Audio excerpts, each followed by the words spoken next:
صفحہ 327 پر مشتاق صاحب سوال اٹھاتے ہیں، شہادت یا خودکشی؟ جب مجاہد دشمن کی صفوں میں گھس کر ان کو قتل اور زخمی کرنے لگتا ہے اور پھر دشمن کے حملے کے نتیجے میں وہ قتل ہو جاتا ہے تو در حقیقت اس کا قتل کا باعث دشمن کا فعل بنا۔ اس کے برعکس خودکش حملے میں حملہ آور کی موت کا باعث خود اس کا اپنا فعل ہوتا ہے۔ تو یہ بڑی خوبصورتی سے انہوں نے اس میں ڈسٹنکشن دکھائی۔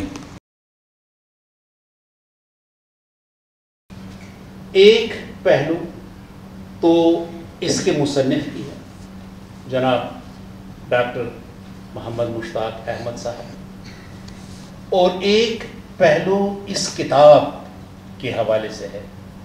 دونوں میں سمجھتا ہوں کہ بے انتہا نمایاں، بے انتہا خصوصی اور بے انتہا اسلامی نظریاتی کونسل کے اہداف، مقاصد اور جو آبجیکٹیوز ہیں ان کے ساتھ متعلق اور ان کے ساتھ ہم آہنگ ہیں۔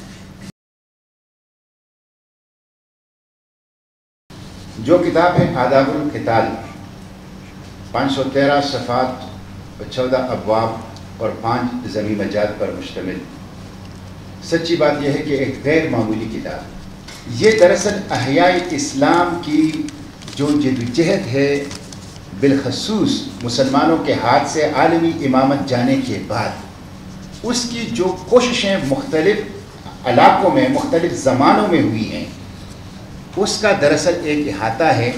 جو مقدمہ کتاب ہے، خاتمہ کتاب ہے اور جو پہلا ضمیمہ ہے، اس میں تقریباً پورا خلاصہ آ گیا ہے، اور جس کو کہتے ہیں نا دریا درگوزہ، اس کا فن بھی ڈاکٹر صاحب کو آتا ہے اور انہیں بہت خوبصورت انداز سے اس کو کیا۔ پاکستان کے دستیاب علمی ذخیرے میں ڈاکٹر مشتاق صاحب جیسا کوئی نہیں ہے۔ دیانت بھی ہے، علم بھی ہے اور اس کے ساتھ جرأت بھی ہے، اور یہ چیزیں بہت کم ہیں۔